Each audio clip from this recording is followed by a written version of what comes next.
अच्छा हाँ भाई, शबे बारात ही की बात कर रहे हैं और अभी शबे बारात आने वाली है। शबे बारात में देखिए चारों तरफ गाड़ देगा, वहां से चले गए की पढ़ लो हो, अरे कुछ जानवे करे, कुछ जानता ही नहीं है वो। कब्रिस्तान में कभी जलाए ना जलाए, बाप की कब्र पे जाएगा, माँ की कब्र पे जाएगा, ये अल्हम्दुलिल्लाह नहीं पढ़ पाता है, कलमा नहीं पढ़ पाएगा, 20 ठो अगरबत्ती चारों तरफ से गाड़ देगा। मोमबत्ती देखा है?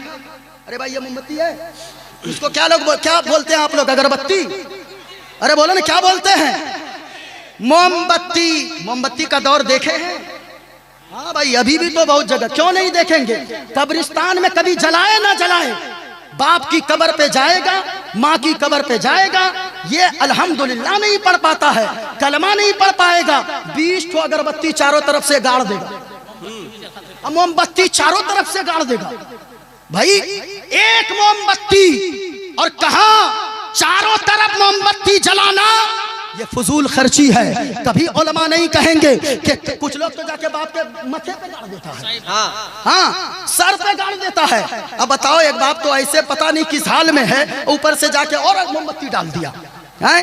देख के आला हजरत ने फरमाया फतवा ये है, मसला ये है, अगर अगरबत्ती भी खुशबू के लिए जलानी हो तो कम से कम कब्र से 2.5 हाथ की दूरी पर जलाओ, कब्र पे मत गाड़ो।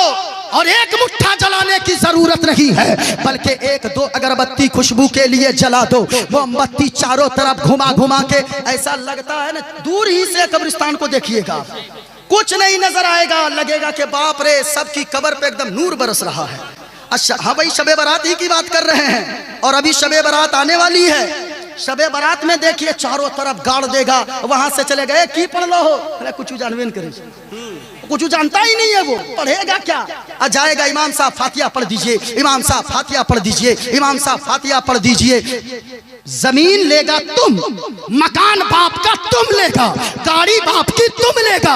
अब फातिहा इमाम साहब पढ़ेंगे, फातिहा जाके कब्र पे इमाम साहब पढ़ेंगे। मैं कहना चाहूंगा कम से कम अपने बच्चों को इतना कुरान पढ़ा दें, कुरान की तालीम इतनी सी दे दें, आपका बेटा किसी का मोहताज ना रहे। और याद रखिएगा, एक मुफ्ती साहब उस दर्द के साथ दुआ नहीं कर सकते हैं जिस अंदाज में आपका बेटा दर्द के साथ दुआ कर सकता है। और याद रखिए, एक मौलाना की दुआ बाद में, एक मुफ्ती साहब की दुआ बाद में, कारी साहब की दुआ बाद में, अगर कोई बेटा बाप की कब्र पे जाके फातिहा पढ़ दे, रब की रहमत झूम जाती है, आवाज आती है, ए फरिश्तों गवाह हो जाओ, इसके बेटे ने मुझे पाक कह के पुकारा है, तो मैंने इसके बाप को भी गुनाहों से मैंने पाक कर दिया है, इसके बाप को भी मैंने अज़ाबे कब्र से निजात दे दिया है। इसलिए मेरे भाइयों, ये मोमबत्ती है। बात चल रही थी, बड़ी तेजी से मैं चल रहा हूँ, दसा क्यों नहीं गया, लेकिन सुनो लोगों, उलमा यहाँ से आपको पैगाम देंगे, जलसों में अगर कोई ना जाए अल्लाह तो ये नहीं पूछेगा, लेकिन अगर आजान सुन के कोई मस्जिद नमाज के लिए नहीं जाए, अल्लाह कयामत के दिन ये पूछेगा कि तू मस्जिद नमाज के लिए क्यों नहीं गया था। इसलिए लोगों, यहाँ से मोइनुद्दीन कादरी का पहला पैगाम आप तक पहुँच रहा है, आप इस पे पहले अमल करें, क्योंकि लोगों अगर कोई नमाज नहीं पढ़ता है, मुस्तफ़ा फरमाते हैं अल्लाह ताला उसकी उम्र से बरकत को उठा लेता है। अगर कोई बेनमाजी होता है, अल्लाह ताला उसके चेहरे से नूर को उठा लेता है। अगर कोई नमाज की पाबंदी नहीं करता है, अल्लाह ताला उसकी औलाद को नाफरमान बना देता है। अगर कोई नमाज नहीं पढ़ता है, अल्लाह ताला उसकी रोजी से बरकत उठा लेता है। इसलिए उर्से वहीदी में आने वालों, मोइनुद्दीन कादरी पहला पैगाम ये देकर जाना चाहेगा, आप जलसों में चाहे कम ही जाओ, लेकिन मस्जिद नमाज के लिए जरूर जाओ, क्योंकि नमाज तो फर्ज है, जलसों में अगर कोई ना आए ये वाजिब फर्ज नहीं है, कोई बात नहीं है, लेकिन नमाज पढ़ना जरूरी है। गर नबी से महब्बत नमाजी हो जाओ। पूरा मजमा हाथों को उठाकर बोले या रसूल अल्लाह, या रसूल अल्लाह। जितने लोग खड़े हैं आप भी साथी हाथों को उठाकर जरा मोहब्बत से बोले या रसूल अल्लाह। है घर नबी से मोहब्बत नमाजी हो जाओ, है घर नबी से मोहब्बत नमाजी हो जाओ, तो क्या होगा? मिलेगी खबर में राहत नमाजी हो जाओ, मिलेगी खबर में राहत नमाजी हो जाओ। जिंदाबाद जिंदाबाद जिंदाबाद। लोग कहते हैं सुन्नियों के स्टेज से नमाज पे तकरीर नहीं होती है। आज तो वावेला मचा हुआ है कि सुन्नियों में डिबेट करने वाला कोई आलिम नहीं है। आप सुनते कहाँ हैं अपने आलिमों को? अपने आलिमों को सुने। मैं 100 नाम गिनती करवा दूंगा, अगर उनको सही प्लेटफॉर्म मिल जाए। अल्लाह की कसम, हमारी जमात के रहने वाले ने जब ईसाइयों ने दावा किया कि बाइबल में लिखा है जो हक पे होगा वो अगर जहर भी पी ले तो वो मरेगा नहीं, बल्कि वो जहर को भी वो हजम कर जाएगा। तो हमारी जमात के आलिम दीन ने जहर उठाकर पिया, मौत क्या कोई बीमारी भी उसे छू नहीं पाई। ऐसे लोग भी हमारी जमात में हैं। दूसरे तो डिबेट करते हैं, हमारी जमात के लोग मुबाहला पे भी उतर आते हैं। ये हमारी जमात में ऐसे उलमा हैं। बस एक शेर पढ़ूं फिर इसी तरफ मेरी गुफ्तगू जाएगी। एक शेर सुनिएगा, अगर सुन रहे हैं तो हाथों को उठाकर बोले सुभान अल्लाह। मेरे मौला जितने लोगों ने हाथों को उठाया है उन लोगों को 1 साल के अंदर करोड़पति बना। आमीन आमीन। अब भाई इसमें भी तो आमीन बोलिए। अब जो लोग नहीं उठाए हैं, हाँ चैनल वाले, वरना तो लखपति भी नहीं होगा। घट भी जाता है कभी कभी, इन लोगों का भी बड़ा मसला रहता है। अजान सुनने के जो कामों को बंद करते हैं, माँ बहनों तुम भी सुनो। आजान आज बड़ा अलमी आ गए। इधर आजान मस्जिद में के माइक से हो रही है, लोग हमारे नौजवान मोबाइल की स्क्रीनें उनकी बंद नहीं होती है। इधर आजान होती है मस्जिद से, लोग कोई क्रिकेट में लगा हुआ गए, कोई ताश की पत्ती में लगे गए, कोई कैरम बोर्ड खेलने में गए। माँ बहनों मैं तुमसे भी कहूँगा आजान का एहतराम किया करो। इधर आजान होती रहती है, तुम बातचीत में लगी रहती हो। ना कभी ऐसा ना किया करो। उलमा से पूछिए, किताबों में आता है अगर कोई मर्द या औरत अगर आजान का एहतराम नहीं करे तो होगा क्या? हो सकता है मरने से पहले कहीं उसका ईमान न छिन जाए, यानी ईमान के छिन जाने का खतरा है।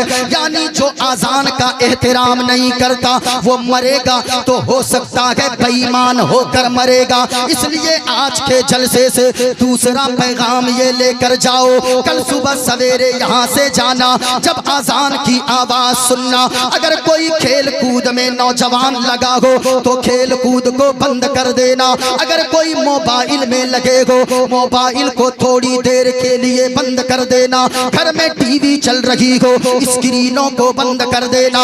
माँ बहनों मैं तुमसे कहूँगा अगर झाड़ू लगा रही हो, आजान की आवाज को सुनना तो थोड़ी देर रुक जाना। अगर बिस्तर लगा रही हो, आजान की आवाज को सुनना, थोड़ी देर रुक जाना। अगर खाना बना रही हो, थोड़ी देर रुक जाना। पहले आजान का जवाब दे देना। अगर आजान का जवाब दोगी तो क्या होगा? आजान सुनने के जो कामों को बंद करते हैं उसे पुकारेगी जन्नत, नमाजी हो जाओ उसे पुकारेगी। भाई नारे का जवाब बुलंद आवाज में दीजिए। नारे तकबीर, नारे रिसालत, उलमाए अहले सुन्नत, उर्से वगीदी, उर्से वगीदी, हजरत अल्लामा मौलाना मुफ्ती मोइनुद्दीन चतुर्वेदी जिंदाबाद अब जिंदाबाद। जरा सुनिए, अगर आप चाहते हैं मेरी तकरीर उसी मौजू पर हो जाए, मैं दोस्तों से गुजारिश करूंगा, मेरे दोस्तों आप करीब आ जाओ।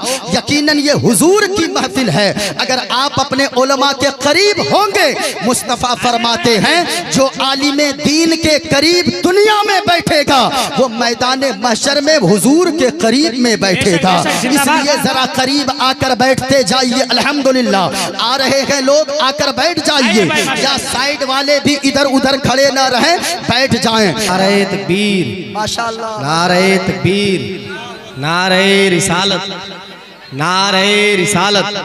उलमाए अहले सुन्नत, उलमाए अहले सुन्नत, खतीब आज़म हिंदुस्तान हजरत अल्लामा डॉक्टर मुफ्ती शहरयार साहब क़िबला, खलीफे हुजूर ताजुश्शरिया, खलीफे हुजूर ताजुश्शरिया, उलमाए अहले सुन्नत, उलमाए अहले सुन्नत, जश्न ख्वाजा गरीब नवाज कॉन्फ्रेंस, जश्न ख्वाजा गरीब नवाज कॉन्फ्रेंस, उर्से मुक़द्दस, उर्से मुक़द्दस, नारे तकबीर, नारे रिसालत।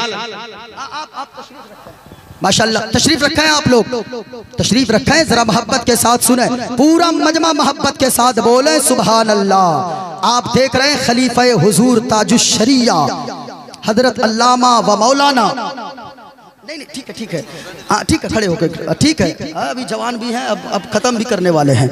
हाँ, खलीफा हुजूर ताजुश्शरिया हजरत अल्लामा व मौलाना डॉक्टर शहरयार रजा साहब क़िबला अल्हम्दुलिल्लाह आपके सामने तशरीफ फरमा है। हजरत के ताल्लुक से आपको तो पता है, ये आप सब की, हम सारे लोगों की दुआएं हैं, सबों की आप लोगों की दुआएं हैं कि हजरत फिर से आपके सामने है। अल्हम्दुलिल्लाह दुआ करें अपनी जमात के इस हीरे को अल्लाह ताला सलामत रखे। हक बोलने वाला और पर वक्त बोलने वाला खतीब अगर कोई इस वक्त है आपके सामने है, खलीफा हुजूर ताजुश्शरिया अल्लामा डॉक्टर शहरयार रजा साहब क़िबला है, जिनकी खिताबत के जरिए न जाने कितने लोगों की जिंदगी में एक इनकलाब पैदा हो गया है। जरा सुनिएगा मोहब्बत के साथ, पूरा मजमा बोले सुभान अल्लाह, और प्यार से बोले हाथों को उठाकर या रसूल अल्लाह। माशाअल्लाह, डालीजिए माशाअल्लाह। मैंने क्या कहा, पड़ोसी का हक, हमसे तो मेरे भाई आज एक भाई से भाई बेजार है, बाप से बेटा भाग रहा है, बेटा से बाप भाग रहा है। पड़ोसी का ख्याल रखना, आज हम भी अपने आप को ईमान वाला कहते हैं, लेकिन क्या आपने इमाम आजम अबू हनीफा के ताल्लुक से नहीं सुना? इमाम आजम अबू हनीफा है, अल्लाह अकबर।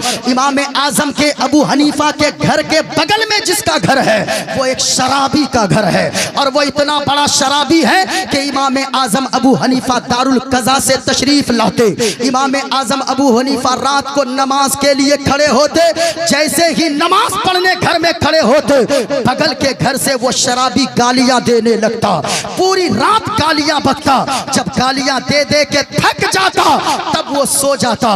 इमाम आजम अबू हनीफा की लेकिन ये मामला सुने, इमाम आजम अबू हनीफा ने कभी उनके खिलाफ शिकायत दर्ज नहीं करवाई, बल्कि इमाम आजम अबू हनीफा एक मर्तबा दारुल कज़ा से घर तशरीफ लाए तो इमाम आजम अबू हनीफा ने अपनी बीवी से कहा, आज हमारे बगल के पड़ोसी के गाली देने की आवाज नहीं आ रही है, क्या बात है, कुछ हो तो नहीं गया? लेकिन सुनिएगा, बीवी कहने लगी कि आज वो गालियां बक रहा था शराब पीकर।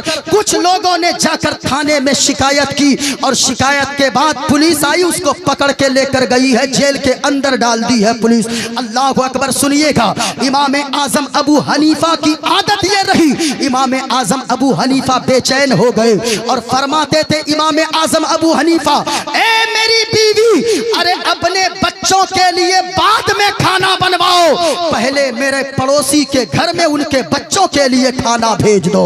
बीवी कहती वो तो शराबी है। कहता इमाम आजम अबू हनीफा फरमाते, बीवी अरे वो मेरा पड़ोसी है, मैं जानता हूँ वो शराबी है, वो दिन भर नशे में रहता है, कमाता कुछ नहीं है, इसलिए उनके बच्चे भूखे ना सो जाएं, और मेरा पड़ोसी होने का ये हक है कि मेरे बच्चे बाद में खाना खाएं। है पड़ोसी के बच्चे पहले खाना खा लें, पड़ोसी के बच्चे कहीं भूखे न रहे।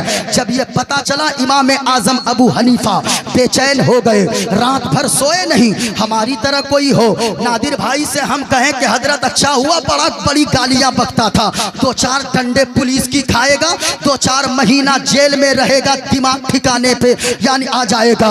अल्लाह अकबर, इतना सुना इमाम आजम ने कि जेल के अंदर है, पुलिस ले गई है। इमाम आजम अबू हनीफा बेचैन हो गए। रात में इमाम आजम अबू हनीफा किसी तरह रात गुजारते हैं। सुबह सवेरे पहुंच गए जेल खाने पे। इमाम आजम को देखते ही जेल के दारोगा ने कहा, हजरत सब खैरियत तो है? कहा कि सब खैरियत है। कहा कि आप यहाँ जेल के पास क्यों आए हैं? इमाम आजम अबू हनीफा ने फरमाया, मुझे पता चला है कि मेरा एक पड़ोसी आपके यहाँ कैद के अंदर है, उसी का जामिन बनकर जमानत लेने के लिए मैं आपके यहाँ आया हूँ। अल्लाह अकबर, इतना सुना जेलर ने कहा, हजरत एक आप तो नेकोकार, वो कहाँ शराबी, आप तो पाको साफ और कहाँ वो नापाक, उसके लिए आप जमानत लेने आए हैं। दुनिया सुनेगी तो क्या कहेगी, लोग सुनेंगे तो क्या कहेंगे?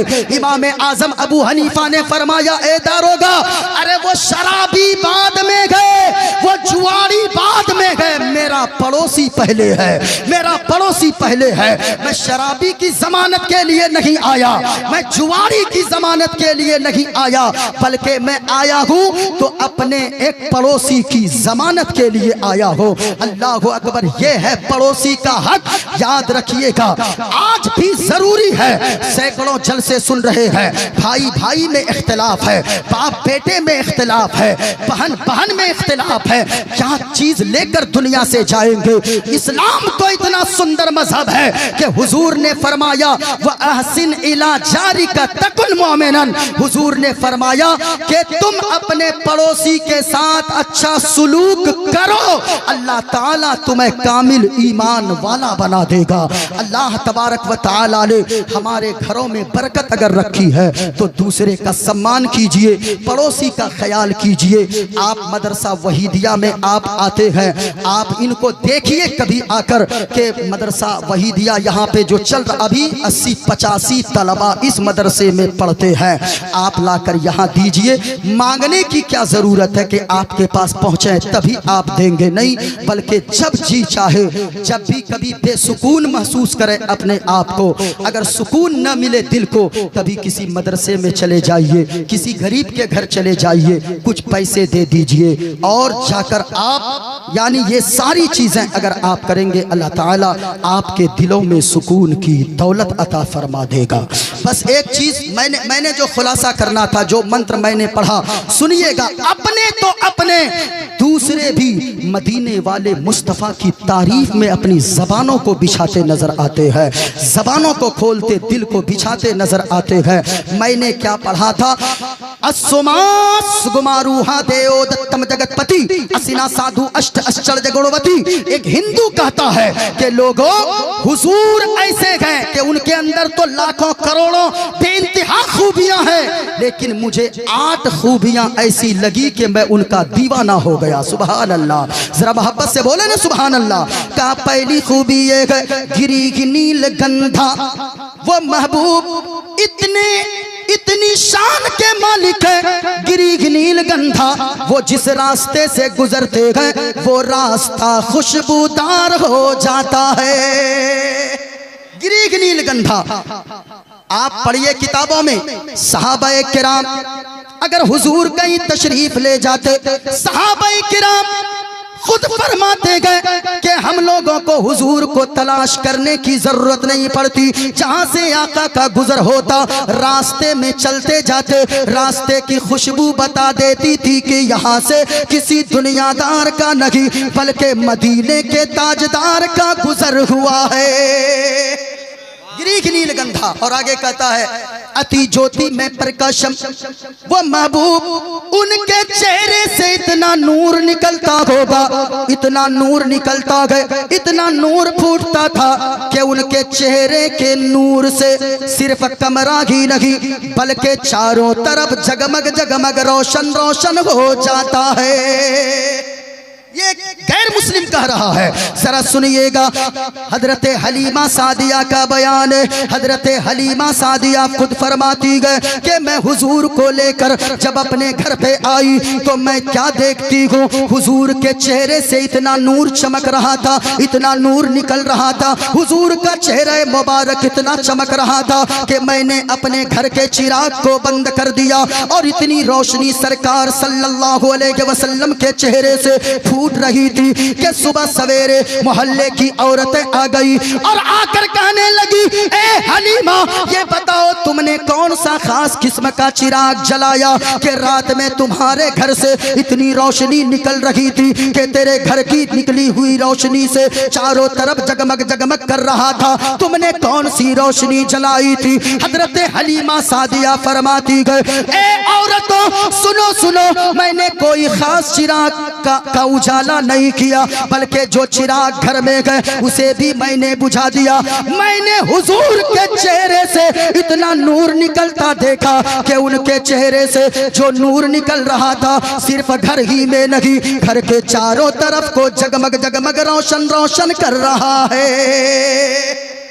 आय हाय, आला हजरत ने फरमाया है, चमक तुझसे पाते गए सब पाने वाले। आय हाय हाय, मेरा दिल भी चमका दे चमकाने वाले। अच्छा एक बात बताइए, मैं चाहे जितना गोरा हो जाऊं, मुफ्ती साहब की बिला जितने खूबसूरत हो जाए, अगर लाइट बंद कर दे मुकम्मल तो क्या आप लोग देख पाइएगा हजरत को? अरे बोलिए ना भाई, मुझे देख पाएंगे? नहीं नहीं, लेकिन हुजूर का मकाम तो ये है। हजरत आयशा सिद्दीका उम्मुल मोमिनीन रदियल्लाहु ताला अन्हा का बयान है, मेरी अगर छोटी सी सुई गुम हो जाती, अरे सुई समझते हैं किसको बोलते हैं? भोटिया सीने वाला। हाँ भाई, वही इंजेक्शन उस दौर में था कहाँ, इसलिए वही सुई, मेरी अगर सुई गुम हो जाती तो मैं हुजूर सल्लल्लाहु अलैहि वसल्लम के हुजरे में आने का इंतजार करती थी कि काश हुजूर आ जाते। हुजूर जब तशरीफ लाते, हजरत आयशा सिद्दीका रदियल्लाहु ताला अन्हा का बयान है, हुजूर अंधेरी रात में हुजरे में तशरीफ लाते, हुजूर के चेहरे से इतना नूर निकलता था, इतना नूर निकलता था कि रात के अंधेरे में मैं हुजूर के चेहरे की रोशनी से खोई हुई सुई तलाश कर लेती थी। अल्लाह अकबर, ये हुजूर की शान है।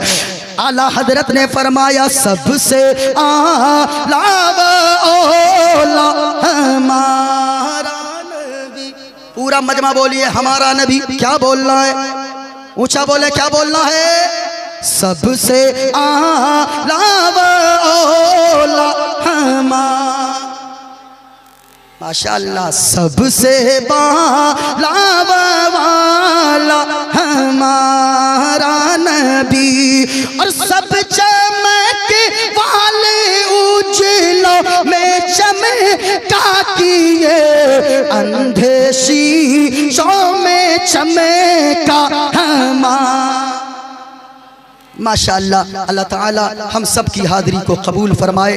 उर्से वहीदी से मैंने जो पैगाम दिया, आज इर्तिदाद का फितना ये बहुत बढ़ा हुआ है, इसलिए अपने ईमान की हिफाजत कीजिए, अपने अकीदे की हिफाजत कीजिए। सूना जंगल रात अंधेरी, छाई बदली काली है, सोने वालों जागते रहियो, चोरों की रखवाली है। ये पैगाम यहाँ से लेकर जाइए। मैंने जितनी बातें की है आप उन बातों को अपने जहन में बैठाइए, नमाज की पाबंदी कीजिए, आज़ान का एहतराम कीजिए और मजहब इस्लाम पे कायमो दाइम रहिए और ख़ास तौर से मसलके आला हजरत पे कायमो दाइम रहिए। मसलके आला हजरत पे कायमो दाइम रहें। अल्लाह तबारक व तआला हम सब की हाज़िरी को कबूल फरमाए। अल्लाह ताला सारे उलमाए किराम को लंबी उम्र अता फरमाए। हुजूर खलीफा हुजूर ताजुश्शरिया अल्लामा डॉक्टर शहरयार रज़ा साहब कादरी किबला को अल्लाह ताला सेहत व तंदुरुस्ती अता फरमाए। अल्लाह ताला सारे उलमा की हिफाजत फरमाए। मदरसा वहीदिया में बड़ी मेहनत इन लोगों ने की है। हाफिज कारी एहतशाम साहब किबला और उनके भाई मौलाना तस्लीम साहब, मौलाना निज़ाम साहब, अल्लाह तबारक व तआला इन सबों